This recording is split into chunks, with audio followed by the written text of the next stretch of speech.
When a civilian enters any branch of the military, they go through a period of basic military training that's designed to change the way they think and act to turn them into a soldier, sailor, Marine, airman, or Coast Guardsman. Hard work, hard work. Hard work, hard work. Hard work. This is seen as an important time in the individual's life, critical for the proper transition from being someone not in the military to part of one of the greatest fighting forces on the planet. Earn my pay. Hard work, do it every day. Get up out of 2:45. After a period of time in the military, however, there's little done in any branch of the service to help that service member transition their mindset to life as a veteran. Hard work, that's what they say. Hard work, I earn my pay. As we often say here in the Change Your POV podcast network, after one leaves the military, they're never going to be a civilian again. And they're no longer a service member. They're this entirely different third thing, a veteran, with all the experiences, knowledge, strengths, and challenges that go along with that word. Hard work, manifest. Hard work, you gotta do it right. Hard work. One of the most overlooked aspects of transition is a service member's mental health and wellness. If the veteran has their heart, mind, body, and spirit in the right place, and has a support network of family and friends to rely upon, then they're most likely going to have a successful transition. If those things are not in place, things can get challenging. Airplane. Hard work, in the early morning rain. Hard work, that's what they say. Hard work. I'm your host, Duane France, and I'm going to take you through a veteran mental health boot camp to give you some advanced training for your brain. Fired up. Hard work, everybody on the plane. Hard work, sit 'em on down. Hard work. These episodes will cover the many different aspects of veteran mental health that I, as both a combat veteran and a clinical mental health counselor, see, experience, and support veterans with daily. Hard work, I earn my pay. Hard work, hard work. I'm going to be joined by both veterans and mental health professionals talking about what you need to know about the stigma against seeking support, the different areas we need to understand, and provide some resources for when you think you might need them. That's what I say. Hard work, earn my pay. Hard work, do it every day. Get up in the morning and out of the rack, because this is some information that could very well save your life. Welcome to Veteran Mental Health Boot Camp. Another day to work. Hard work, that's what they say. Hey everybody, welcome to the Headspace and Timing podcast. My name is Duane France, and I am a combat veteran and clinical mental health counselor currently practicing in the state of Colorado.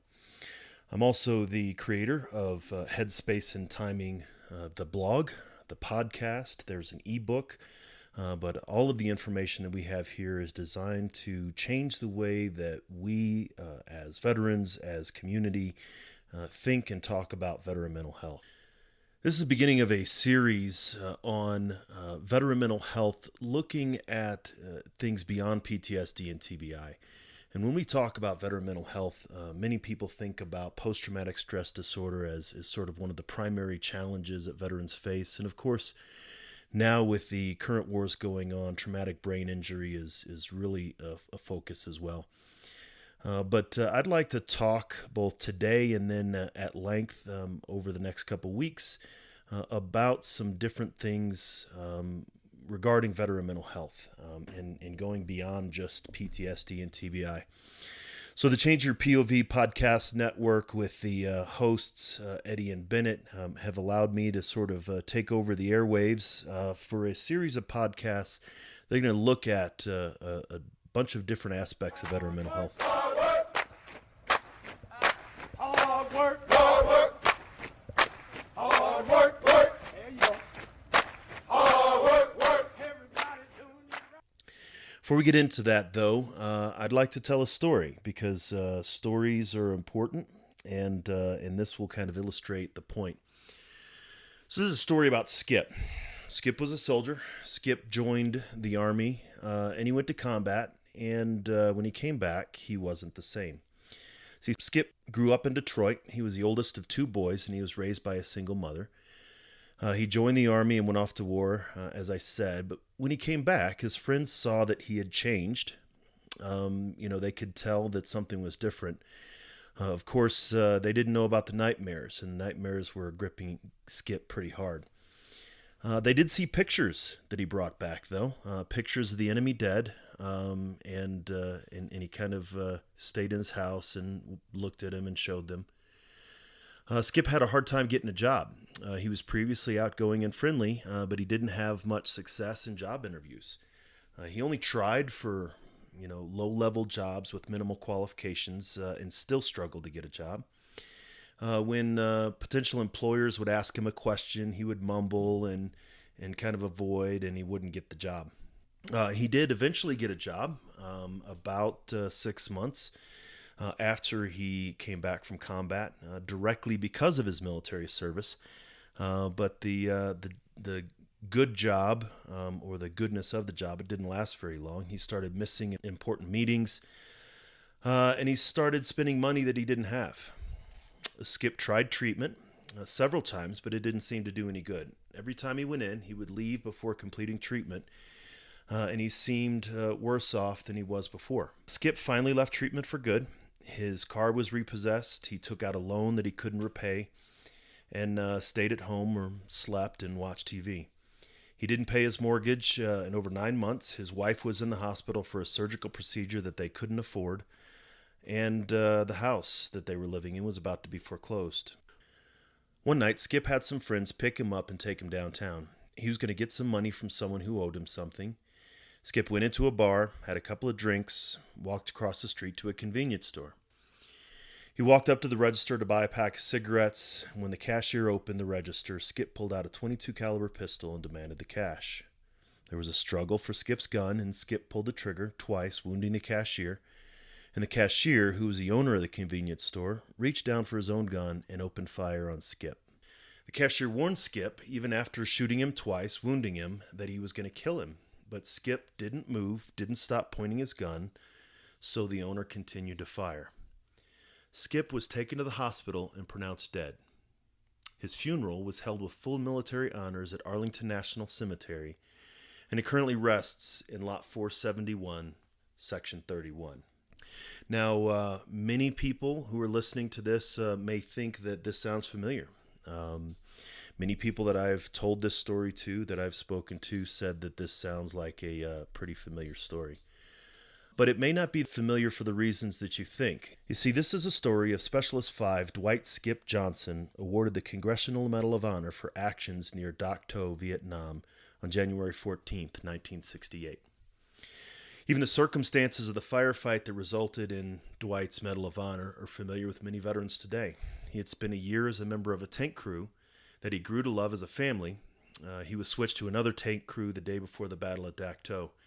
His old tank took a direct hit in the opening moments of the battle, and Dwight became overwhelmed with rage and grief. You see, Dwight's story played out a full decade before post-traumatic stress disorder was recognized as a psychological condition, and similar stories are playing out today, 3 decades after PTSD became something that veterans could be diagnosed with. There's been progress, and relief is possible, even though PTSD does not fully explain all of Dwight's challenges. One of the most poignant statements made about Skip's life came from his mother, which was chosen to end an article that was written about him in 1971, and chosen to end his profile in the book that I got this story from, about Medal of Honor winners. And the statement came from his mother. Sometimes I wonder if Skip tired of this life and needed someone else to pull the trigger. Work, work, work. That's what I say. Work. We listen to that story and the similarities to what happens today. Veterans coming back from combat, veterans unable to get a job, veterans engaging in behaviors that aren't beneficial, that aren't supportive to themselves and even to the community. And this has been going on for a very, very long time. I said, though, that PTSD doesn't fully explain all of Dwight's challenges. You can find Dwight's story. You don't have to look very hard on the internet. The original 1971 article can be found about him. There's been several plays, several TV series about him, even as recently as the year 2000. And so the story about Skip, I say to say this, in that things are happening now that happened back then. And we can go farther and farther back that this has been an issue. But many people think, well, of course, Dwight had PTSD. This was well before traumatic brain injury was diagnosed or was observed to be a condition. But eyewitness accounts from Dwight's Medal of Honor actions and the actions in battle. Essentially, he was in a berserker rage. He wasn't aware. Dwight himself says he doesn't recall all of the details, and he just kind of went into a haze. But then the struggles continued after he got back. There's not much discussion about of whether or not there were substance use disorders, but there were definitely things that he felt guilty about, and some different aspects of some things that I'm going to be talking about here in a minute. And so as you go through this series, I'd just like for you to consider the story of Dwight Johnson, and maybe how those stories or similar stories can be playing out today. Earn one pay. Hard work, do it every day. Hard work. Get up. So as I mentioned before, I am a veteran myself. I retired from the United States Army after 22 years in 2014. And after retirement, I obtained my clinical mental health counseling degree, and I'm currently licensed as a licensed professional counselor in Colorado. And I work exclusively with veterans, some veteran spouses. Since January of 2014, I have worked with veterans in the criminal justice system, and I manage a program that allows us to provide counseling for veterans at no cost from what we call culturally competent mental health professionals. I also write and speak, obviously, about veteran mental health on the blog and on this podcast. But I've also presented at various different locations, conferences, and community meetings about veteran mental health and the need for us to become culturally competent. And the cultural competence comes from, first, the awareness that veterans are a different culture. By everything that defines a culture, defines us. We have a different way of thinking. We have different norms. We have history. We have a different way of speaking. And so anybody that works with veterans would need to understand that culture and how that culture can be applied. So as I began talking about this cultural competence, I developed a conceptual framework that really would help veterans to understand that there's more than just PTSD and TBI to veteran mental health, to help their spouses, family members, parents, siblings, children understand more about what veterans experience when it comes to veteran mental health.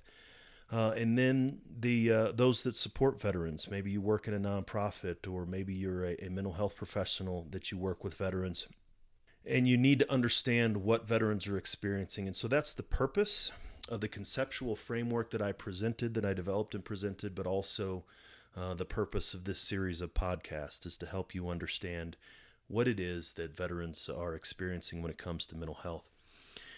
So I'm going to include a picture of the conceptual framework in our show notes, and you can find that on both veteranmentalhealth.com and changeyourpov.com.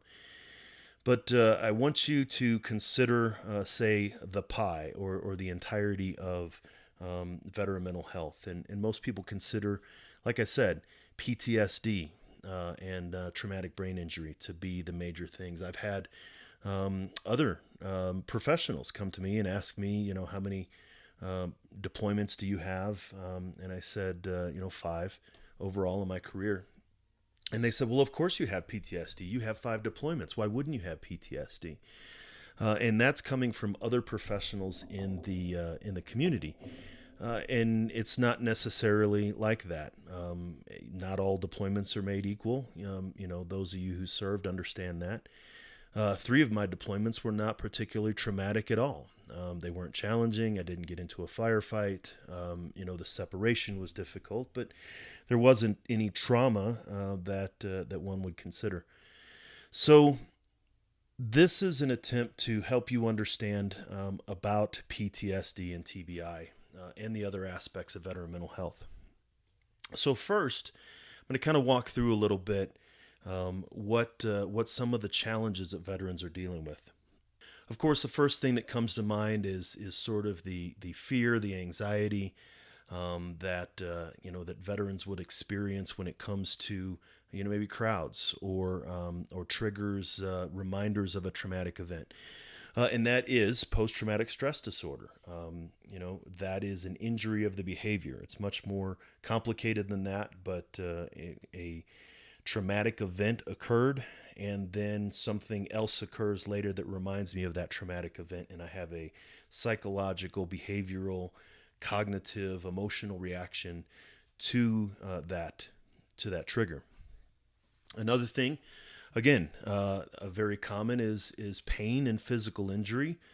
And when we're talking about mental health, we're talking about physical injury to the brain. And so that's what traumatic brain injury is. And as we go through, we'll talk a little bit about different aspects of what each of those are. But those aren't the only things when it comes to veteran mental health. Another aspect that many people sort of realize once I start talking about this is substance abuse. There is a certain culture about substance abuse or substance use and maybe even not abuse, but drinking culture. And these challenges can lead to, of course, DUIs, overdose, addiction, and things like that. So people say, okay, yep, substance abuse, I understand. That goes into veteran mental health. Next, you have emotional dysregulation. And so a lot of people may think that emotional dysregulation is part of PTSD. But there are things that can happen in the military that have nothing to do with PTSD that can still lead to depression, can still lead to anxiety, can still lead to a lack of ability to regulate our emotions, and it's not always tied to a traumatic event like PTSD is. And so if you think of those four things, so PTSD, TBI, substance abuse, and emotional dysregulation, each of those are a diagnosable clinical mental health condition. You can go to a psychiatrist, or you can go to a neurologist or a neuropsychologist, and there is a label in a book that says, you have this. There is a diagnostic criteria, of course, for PTSD, for traumatic brain injury, for all manner of substance abuse, and then, of course, depression, anxiety, and things like that. But that's only half of the story. In my experience in working with veterans and being a veteran myself and talking to many in the community, there's some other challenges that veterans face. And one of the most significant ones is a lack of purpose and meaning. And that leads to a level of disengagement, a lack of motivation, a lack of interest in things in post-military life, maybe looking back on the best years of my life, the best years of my life are behind me and things like that. And so that is a challenge that many, and I would say more veterans experience than even post-traumatic stress disorder and TBI. Another aspect that not many veterans are familiar with that's really emerged over the last 15 or 20 years is the concept of moral injury. And this has to do with the guilt, maybe the shame, maybe the way that our core beliefs about what is right and wrong with the world has changed based off of our military service or based off of our deployments. And as I mentioned earlier, PTSD is an injury of the behavior. Traumatic brain injury is a physical injury of the brain. Moral injury is described or can be described as an injury of the soul, an injury of what I believe to be right and wrong with the world. And that, of course, can lead to blame and self-condemnation. And as I'll talk about in that episode as it comes up, that survivor's guilt is not explained by post-traumatic stress disorder. The shame, the guilt and the shame about our actions or about what we saw or what we were unable to stop, that doesn't stop. That's not explained by post-traumatic stress disorder.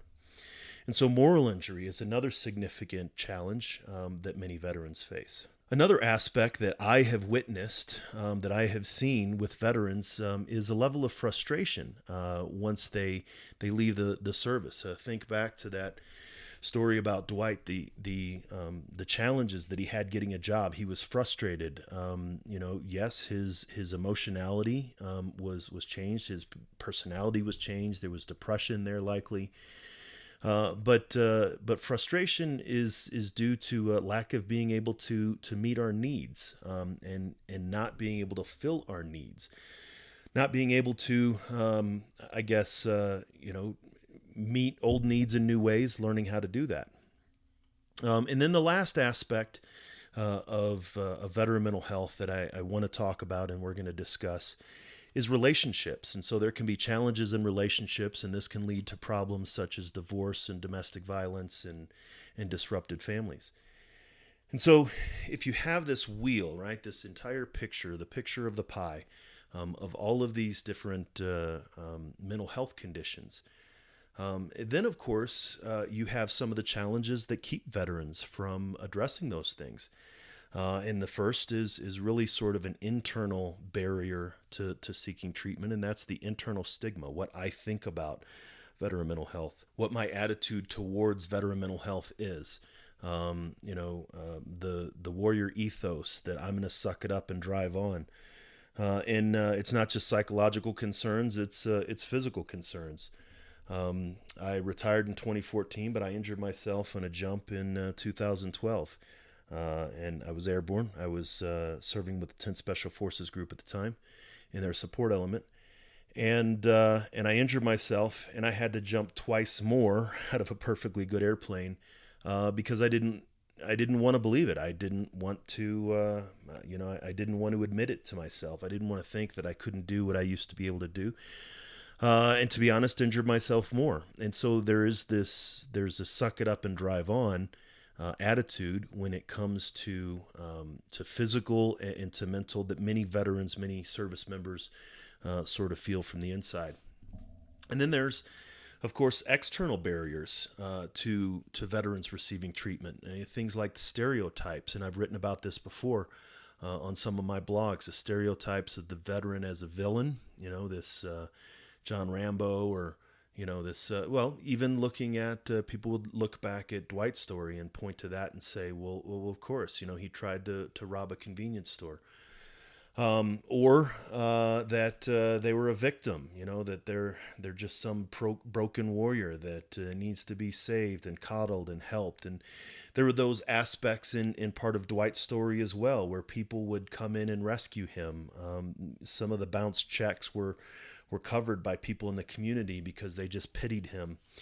And then third, there was just this stereotype of this vindicator, right? This hero that they're going to save our nation. And while Dwight definitely does meet the criteria for that condition, there is one part of his story in which he went into mental health treatment.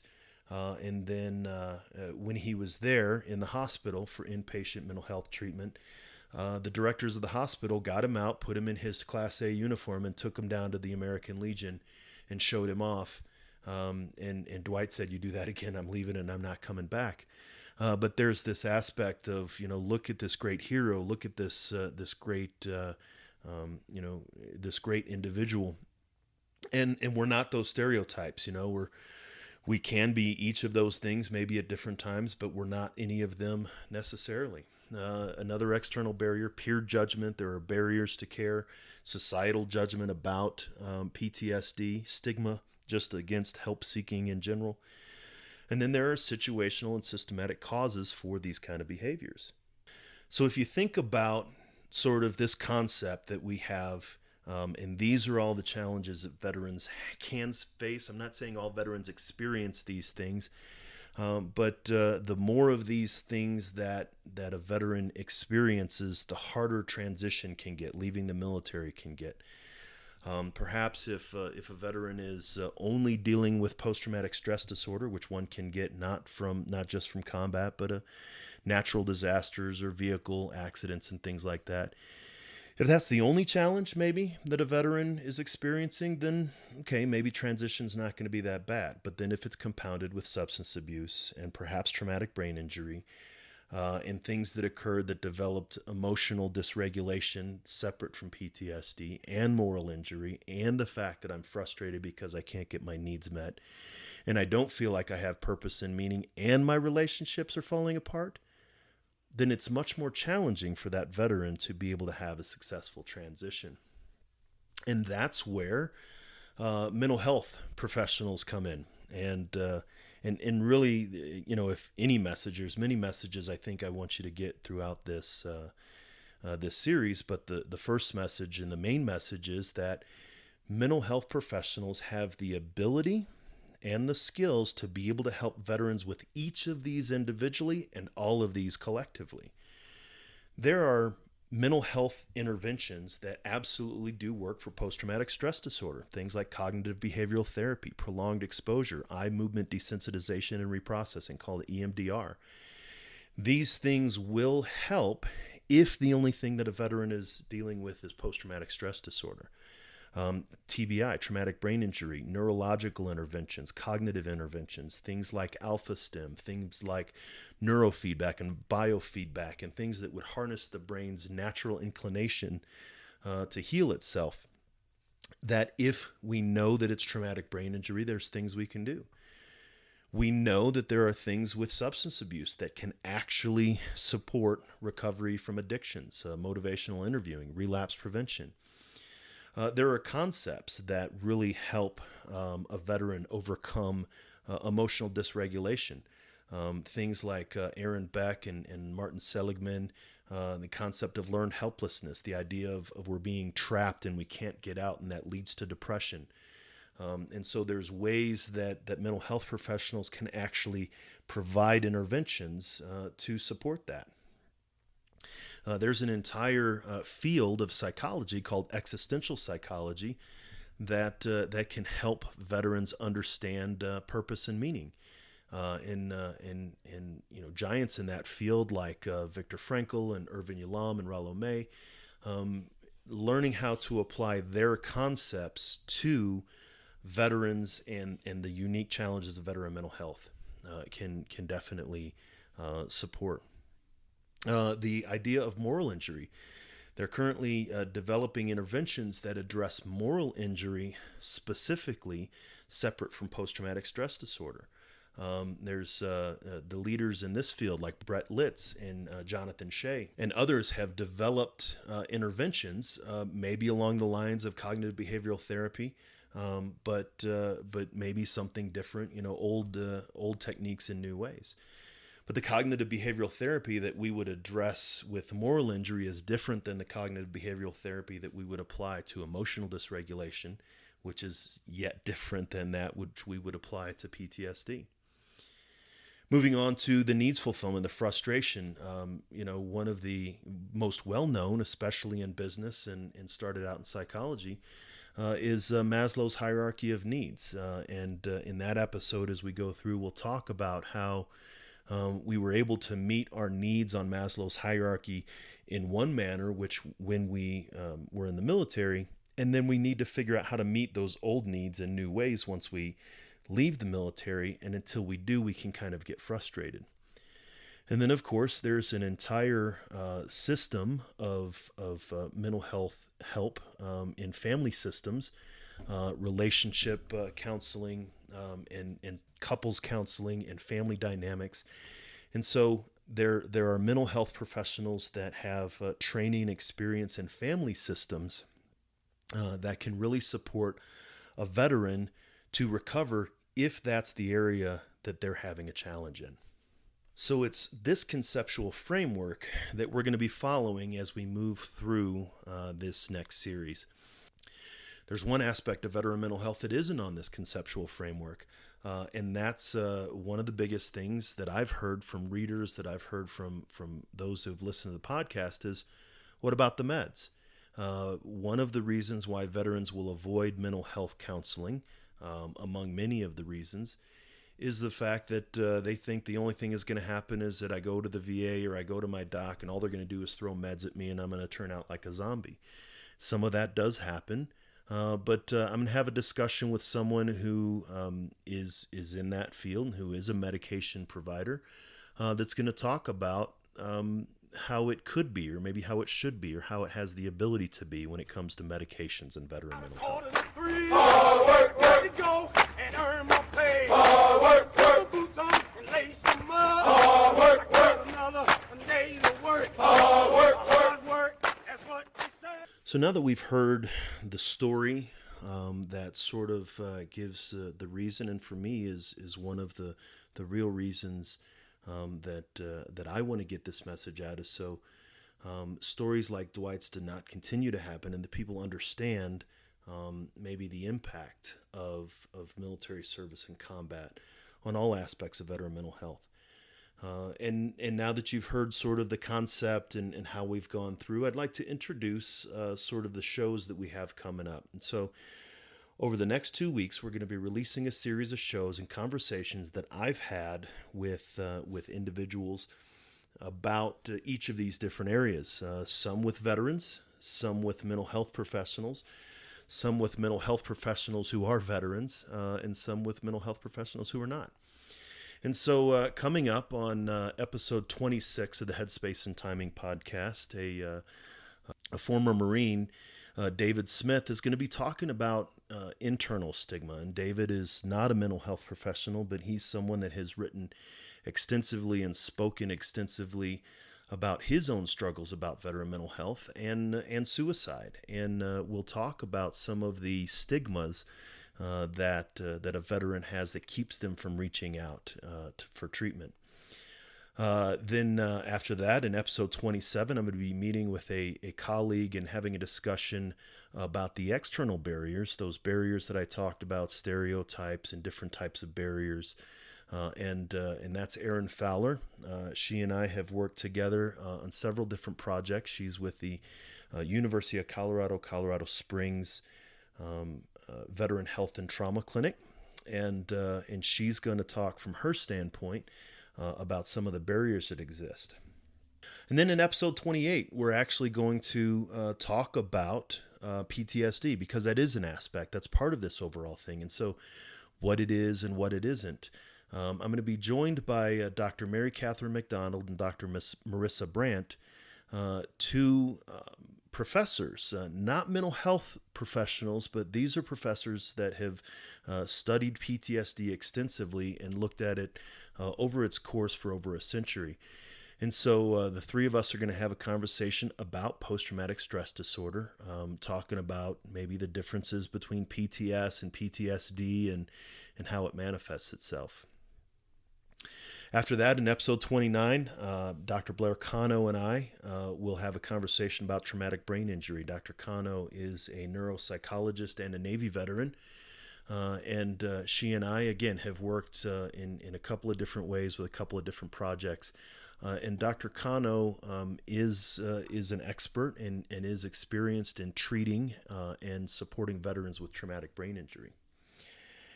After that, I'm going to have a conversation with Dr. Stephen Kidd in episode 30. We're going to be talking about substance abuse. And Dr. Kidd is someone that I've worked with, I think, most extensively and the longest out of all of my colleagues that I bring on the show. And I've known Dr. Kidd for about 5 years, and he runs the substance abuse treatment program here at the Colorado Springs Community-Based Outreach Clinic. And as I mentioned in that episode, when I think of someone that I wanted to talk about substance abuse and veteran mental health, I couldn't think of anyone but Dr. Kidd, because the level of his experience and the level of his commitment to addressing these issues is unsurpassed. After substance abuse and continuing on the conceptualization, the piece of the pie that we were talking about, I'm going to have Dr. Katie Bars come on and talk about the emotional dysregulation and some of the challenges that veterans experience in emotional dysregulation separate from post-traumatic stress disorder. Dr. Bars is, again, a colleague. She and I have worked together and communicated quite extensively. She's in Denver and I'm in Colorado Springs. And her background is she worked at the vet center for the VA for a very long time. She is currently the clinical director for the Sturm Center, a program similar to mine that supports veterans and their families in Denver through Denver University. After that, I'll have a conversation with Dr. Aaron Smith in episode 32. He and I are going to be talking about purpose and meaning. And Dr. Smith, Aaron, is a former Marine, much like David Smith, but and no relation to the two of them, by the way.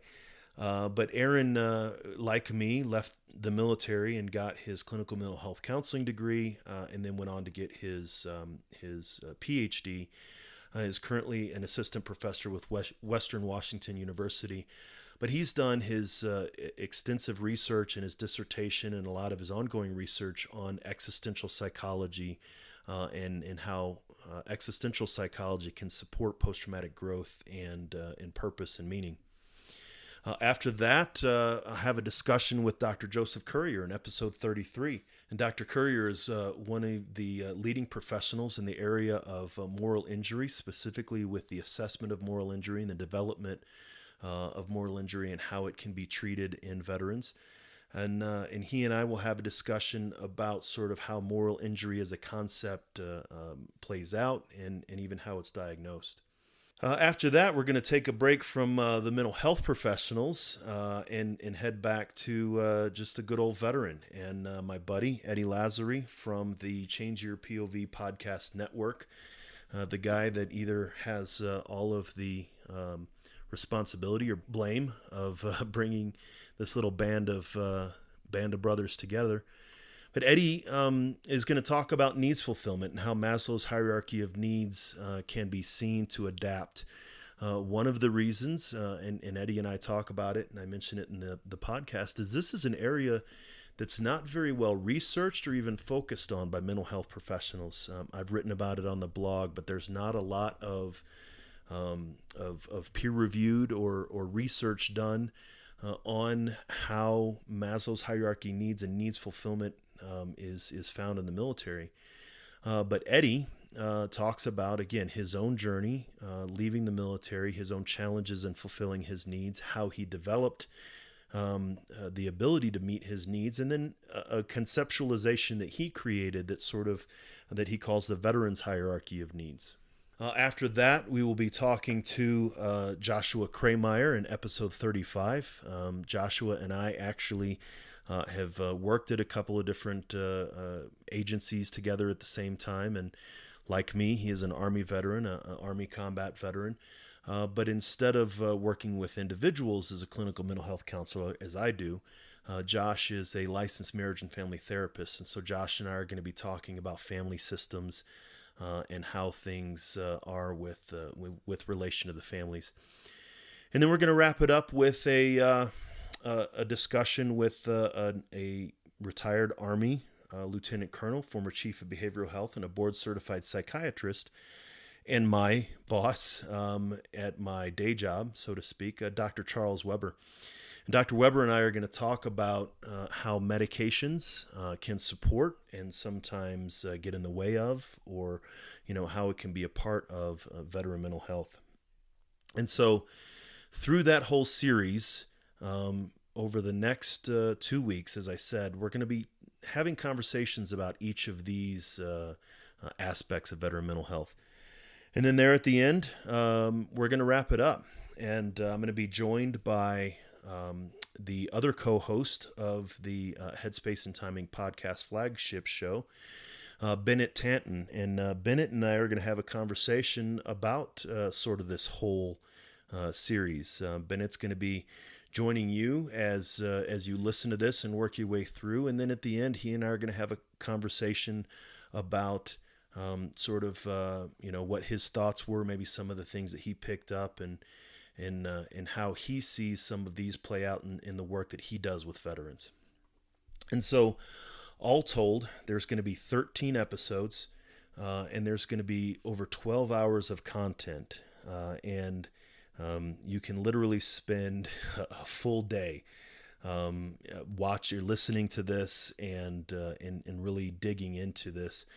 Of course, we don't expect you to do all that, not at one sitting. But hey, if you have this is going to be released over the Christmas holidays at the end of 2017, and if you maybe have a long road trip planned, or you don't want to, or you got a long flight maybe, that this might be something to throw in, especially again, if you're a veteran and you're concerned or considering how you can better support your fellow veterans or even understand what you're going through, if you're a military spouse, for example, or even if you're a mental health professional or other support individual that helps veterans in a capacity, that understanding more about veteran mental health can make it a lot easier and make it better for both you and the veterans that you serve.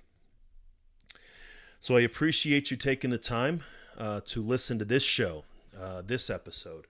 I ask that you go to veteranmentalhealth.com and go to the subscription page and sign up for updates, because we're going to be releasing this every day through the next 2 weeks, and then it's all going to be collected in one location for you to check out. But if you sign up for updates on either changeyourpov.com or veteranmentalhealth.com, you'll be able to get these episodes as they're released, one per day, over the next 2 weeks. We also do ask that you go to the Change Your POV podcast network on your podcast player of choice. We're across many different platforms, of course, Google Play, iTunes, Stitcher. Pretty much anywhere that you listen to a podcast, we are there. And all you have to do is Google or search in those players, Change Your POV podcast. And then it'll come up. You hit subscribe, and then you will be notified of each of these episodes as they're released. Really love to hear your thoughts. Maybe hear your expectations. Maybe let me know what I've missed, because as Bennett and I are going to talk about at the end, there are going to be things that we don't talk about. There's going to be symptoms that we don't talk about. We're not going to talk extensively about veteran suicide. We're not going to talk about veteran homelessness. A lot of these shows that we're going to talk about could be series in their own right, in the different aspects of that. So we'd love to hear what you think about the show, the series, and we'd love for you to join us. Head over to our Facebook page, the Change Your POV Squad. Again, all you have to do is look up on Facebook, Change Your POV. And you'll see our closed group, and join that, and we'll be having a discussion in there about this series as well. I want to thank you for taking the time. I know that you could listen to a lot of different podcasts, and you happen to be listening to this one right now. And if you think that this is important, then we ask that you pass it along and shoot an email to somebody with a link and say, hey, check this show out. This might be helpful for you. If you hear something in here that you think may help a fellow veteran, then reach out and do so. Look forward to talking to you tomorrow about internal stigma with David Smith, and continuing on with the conversation. And please, veterans, remember, you're not alone. You never were alone when you were in the military, and you're not alone now. So you can reach out if some of these things are struggles for you. Reach out and contact somebody. You can get some help. Thanks.